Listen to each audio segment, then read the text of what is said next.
Hi, Mark. It's always nice to see you, and thank you very much for the. Well, my speech notes say thank you for that kind introduction. So thank you for that kind introduction, and thank you everybody for being here. If you knew that I was going to be speaking in this part of the program and you stayed anyway, I appreciate that, and I hope I can share a few things with you that may be of some use. I know that it's pretty thankless being an elected representative. A lot of the time that's how people feel, and yet it's essential because you can't have representative democracy without representatives. And just like democracy doesn't work without representatives, it also needs informed voters. And that's why I want to talk to you today about the Regulatory Standards Act, which at its heart is an information device. It's a codified declaration of how a regulation affects citizens. It is designed to help political markets function by letting voters understand the impact of their representatives' regulations on them. And we take by we, I haven't developed an extra personality. I mean, as the government and the Ministry for Regulation, we take a wide view of regulation. Some people look at it as a specific type of secondary legislation, but we think of it as any instrument that is designed to put restrictions on the use and exchange of private property, and that can include bylaws. And in a few months, the Regulatory Standards Act will come into effect and be the law of the land by July 1 at the latest. And from that time, it's going to require consistency accountability statements for councils that make bylaws. Now, what is a consistency accountability statement? Well, it's an instrument that asks and answers really basic questions about how a new law affects citizens' liberties and their property rights. It says, what is the problem that you're trying to solve in the first place? What are the costs and benefits of the proposed solution? And who do those costs and benefits fall on? And some people will say, well, this is all kind of obvious stuff you would always ask. The point is it's not obvious, especially to a lot of ratepayers. And the point of codifying this declaration and making it familiar and normalised is precisely to make the political market function better so that voters and ratepayers can better identify the effects of rules and also who is responsible for making them. Now, to make these statements credible and meaningful, they can be reviewed by the Regulatory Standards Board in order that there is an incentive to maintain quality. And over time, the publication of these statements is designed to drive out poor regulation by making it easier for voters to see it and hold accountable the people who are behind it. In reality, it's part of a much bigger problem. The Regulatory Standards Act is designed to address New Zealand's major problem with productivity. Now, right now, most of you guys are politicians, and you'll be hearing what is front of mind for citizens up and down the country, and it's affordability. After a period of inflation, that productivity problem has been presented as a cost of living crisis or an affordability problem. But in reality, productivity and affordability are two sides of the same coin. When you have low productivity, you have not only less stuff to buy, but less income to buy it with.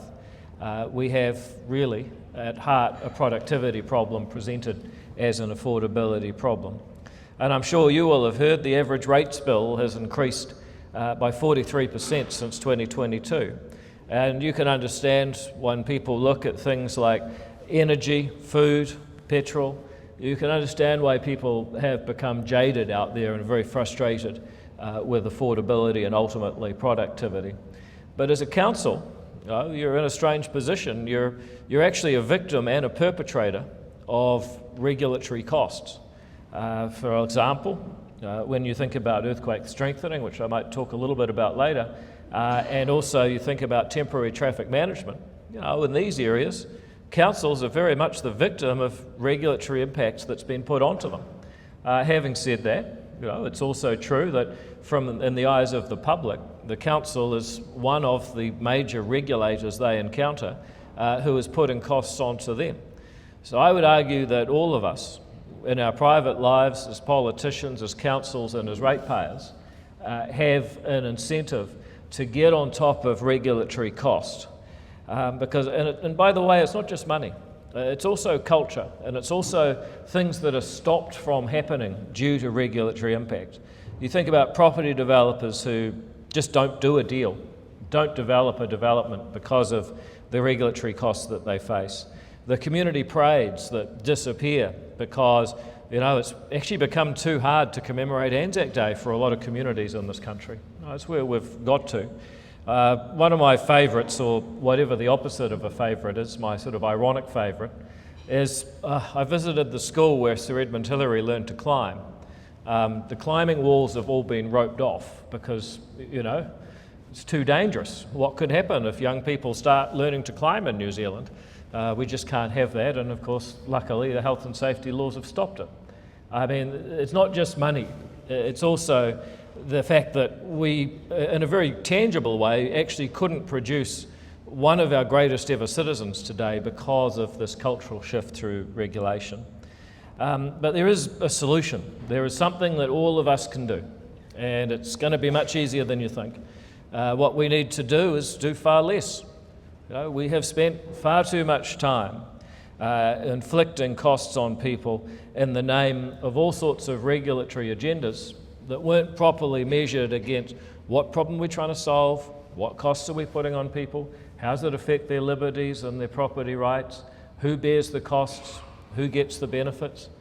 We just haven't been robust and honest about this. I'm not bagging councils, it's happened at central government, everyone bears some responsibility for this, but we do need to change if we want to get on top of productivity. And central government, I'd just like to say that I think we are doing our bit on regulatory responsibility. I mentioned the overzealous earthquake laws. Only one very, how should we put this, forward-looking MP voted against those laws in 2016. I'm now pleased to say that he's got a few more friends these days. And we're rolling back those rules that have been so devastating. It's kind of the textbook example of poor regulation. When it comes to the methane targets, there'll be a lot of people here from rural areas. We were never going to fight climate change by pushing production into less efficient jurisdictions. That was crazy. That's been rolled back. Strangely enough, only one foolhardy MP voted against those laws too, but things change. And if you look at health and safety, it's being overhauled to focus on critical risk. And also what Brooke Van Velden's doing with health and with WorkSafe, it's not just slash and burn. She's actually saying, look, you've got to help people comply and be safe as much as you're prepared to whack them if they don't. Because the net effect is that people spend a huge amount of money on consultants trying to help them basically not get whacked, when in reality it would be helpful if the WorkSafe were actually divided in two and had some people who were there to help you be safe in the first place. Brooke's doing that, and it's not just all slash and burn, it's quite smart, and it's going to reduce a lot of the regulatory costs that people face. Resource management reform is expected to halve the number of consents required, because we're introducing a simple principle. Resource management reform is there to mediate genuine conflicts between property owners. If you're doing something within your own property, and too often I hear people who say, look, we're having to ask permission to do something that affects nobody else, no environmental effect, no neighbourly effect, we still have to get a consent. That's wasting your time and ours. So in all of these areas, central government is rolling back regulation. And there's a million of minor things being tied up by the Ministry for Regulation itself.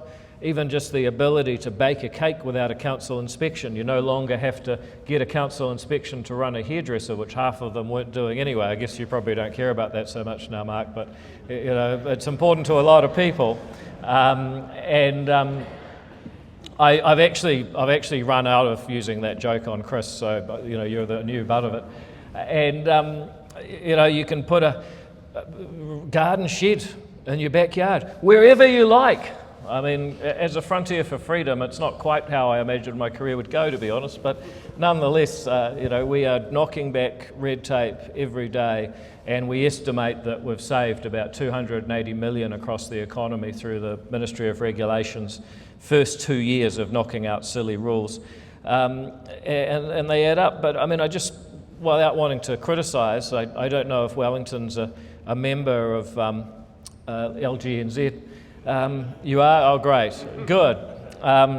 You guys have made a bylaw that you can't advertise alcohol or food with sugar or salt on public transport. But I walked through the Wellington train station and they're advertising that Uber will deliver you a vodka cruiser. Now, was it really worth making that rule? I mean, has it made Wellington a better place? People are like, oh, I'll go easy on the salt. The council's looking after my best interest. I mean, come on. You probably find that there's some sort of sacred culture which venerates salt, and then you'll have to be politically correct and pull back on that. But instead of raising fears or putting costs on people, maybe we could just pull back from doing some of these things. And I'm sure there's no shortage of examples. And the point of the Regulatory Standards Act is to actually start putting some focus on when do we really need to put restrictions on people and when do we just not. I'll give you, and then there's the question of, okay, well, how does this work? And I know there will be people that say, but you're introducing bureaucracy to fight bureaucracy, and there's an element of truth in that, but if you take it seriously, it doesn't stand up to scrutiny. What we're trying to do really is level the playing field between the overzealous regulator and the regulated, because that's the real contest here. We're not putting more rules on the regulated, we're actually restraining the regulator for the benefit of the regulated. And it very simply requires long-standing legal principles to be declared as part of these consistency accountability statements in order that people can judge them. Councils will generally need to prepare and publish them for amending secondary legislation. And of course, bylaws are counted as secondary legislation. It's not old ones and existing ones. It's not a question of having to go through everything that's been passed so far. But certainly for new ones, that we need to start applying this standard. There is the power within government to add existing secondary legislation to be in scope for the Regulatory Standards Act, but at this point we don't have that for bylaws. It's also the case that we're not actually stopping you doing anything. So a lot of people said, this is putting a narrow focus on what we can legislate. Actually, you can still do whatever you want. As I said at the outset, it is purely an information device. It is purely a way of saying to ratepayers and voters, this is what we're doing, and we've had to be upfront about this is what sort of costs it will put on you, impairing your property, restricting how you can advertise or whether you can use this building given earthquake strengthening laws or whatever. It is that simple. And if you wish to say, look, we're making this law anyway, you publish a brief adjunct to the statement saying, yeah, we know this says it's bad, but actually we're going to pass it anyway because we think that this other objective we have is more important. It is actually that simple. I know that there will be people who will say, well, look, councils shouldn't be included because the costs of doing this are too great. But I look around councils and I see councils making declarations about foreign wars, declarations about climate change, investing in relationships with sister cities that are a complete mystery to 99.99% of ratepayers. I see banning sugary advertising, as mentioned earlier, and finding time to reinvent themselves as te tiriti-centric organisations. Councils just aren't in a position, in my view, to say that filing a consistency accountability statement and explaining to ratepayers the effects on their property is somehow a bridge too far and too much for councils to be asked to do. People will say, oh, but it'll make laws harder to pass. Well, I mean, yes, that is the point. You do actually need to be able to show that benefits outweigh the cost. I hope that in time the Regulatory Standards Act will be seen by councils, by ratepayers and by all of us up and down New Zealand as something that we wondered why we didn't think of that earlier. Of course, if you want to pass a law, then you want to make it really simple for voters to understand what's being done so they can judge whether a law is good and they can decide whether or not they want to re-elect the people behind them.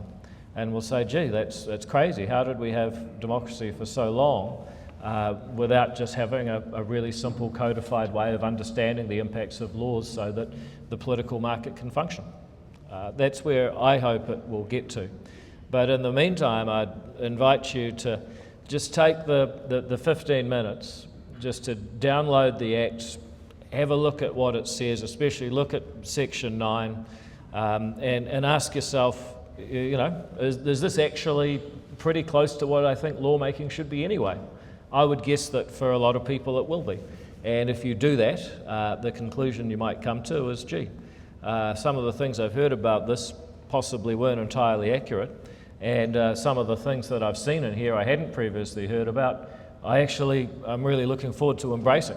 And I want to put pressure on my chief executive and staff to actually enter into the spirit of this and take it seriously. And I think if we're able to do that, the payoffs are going to be less time in regulatory activity, more time in productive activity, higher productivity growth in New Zealand, less people grumpy about affordability, more focus on achieving goals that people actually want, and altogether a New Zealand that is sailing just a little bit closer to the wind with a little bit more boat speed and a little bit more velocity made good. Thank you very much for listening, and I hope that you have a wonderful day. Thank you. Thank you. Take some questions. Yeah, of course. Thank you, Prime Minister. And of course it's recess, don't forget at the moment, so we really appreciate you taking the time. That's all right. And he is happy to answer your questions.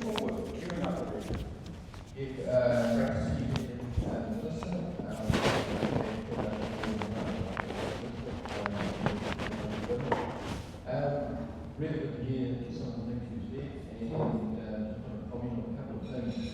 The biggest cost for councils, and I noticed that the government's going out with the 4% tax rate on councils.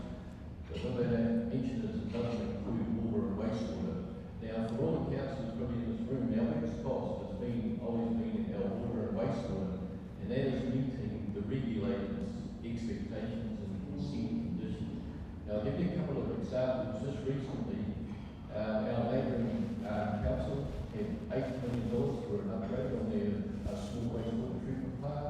That's now looking out $40 million. Our council just started a wastewater upgrade. We had $11 million in long-term plan. That's now 64 to 68 million. It's probably going to be 70. Now, basically, it comes down as we're chasing these new regulations, and it's all to do with like nitrate levels and this and that. It's a main thing. Now, the small plant on our neighbouring property is only responsible for 3% of the nitrates anyway going into the river. Our plant, we're looking around about 6-7%. Now, anywhere there's native bush or bushland or whatever, you get natural nitrates in the streams anyway. So, what's happened is it's becoming unaffordable, and it's causing us to look at other, joining up with entities and this and that, the other thing. For me, standing here and think that's going to be better for our ratepayer, I don't think it will be. I don't think our ratepayer is going to see significant changes. But anyway, you just need to be aware, sometimes when we say things, like, hey, that sounds really good, the reality of it can be more expensive. A couple of other quotes. Getting rid of the governments, our regional councils, not a regional council, but in our area, the Waikato Regional Council, which is probably one of the biggest ones too, but the government side of it's about $1.1 million a year. Okay, if you remove that and replace it with engineers or look at doing other things or put commissioners in there, it's going to be way more expensive than that. The other thing too is what's the actual saving to the ratepayer? In that regard, it's less than 1 cup of coffee per year for the ratepayer. Another something just quickly? The problem we don't have enough money. The country doesn't have enough money to pay for some of these things. We have a champagne case, beer budget. Get toll roads happening. NZTA don't have any money. You know, go and make Lgnz now. I'm working on a thing at the moment. It's $12,000 to close it for a couple of hours. It's too late to do it. A hay truck, you know, like the old days, will fly in it. So, you know, these are the things to think about. But, yeah, good to see you. Yeah, no, well, look, this is like a speech competition now.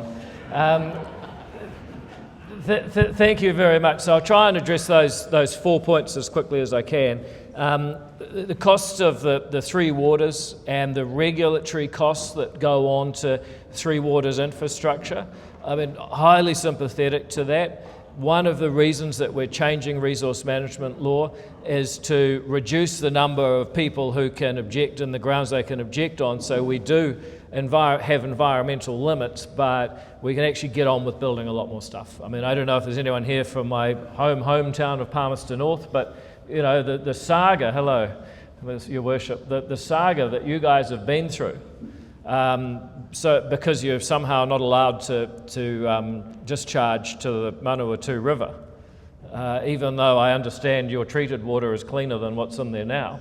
And then you have to buy half of the Manawatu to discharge to land. It's a comedy, but it's something like $1 billion comedy for 110,000 people. It's crazy. So we're very alert to these regulatory costs on Three Waters, and I hope that our resource management reform is going to take a lot of pressure off that, because it is critical. And I think there's something else in that too, that we have this debate about infrastructure, and we get told the price, and then the debate is about how do we afford it. And this kind of addresses your NZTA issue as well. I think, and what we're starting to say in government is, hang on a minute, we're constantly given these prices. It's like, $14 billion to drill a 50-metre hole through a hill. Like, how did this come to be? And I think we're going to have to start being a lot, more discerning about what we're prepared to pay for a particular piece of infrastructure. At the moment, in the political sort of world, we're all just price takers on that. So there's going to be a lot more challenge there. So far as, he did ask 4 questions. I got 1 and 3 done. 2, I recognise that, just getting rid of all the elected representatives from a layer of regional councils is not going to save taxpayers a lot of money, or ratepayers a lot of money. I get that. Frequently people say, if only we got rid of Parliament, then we'd be fine. I'd say, hang on a minute. We're 120 poor bastards trying to hold 60,000 bureaucrats accountable, and your solution is to fire us. Well, okay. So look, out of just mutual self-pity, I hear you.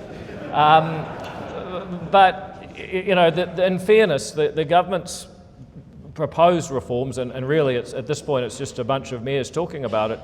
For the regional government, I think is more about what are the political dynamics that lead to costs being put on people. Now, it's very complicated, because if you take Christchurch, I was in Canterbury a few months ago, and the farmers there have frankly had it with being dictated to by urban voters in Christchurch, of whom there are vastly more of them, and they don't understand the reality of life trying to grow wheat for the world.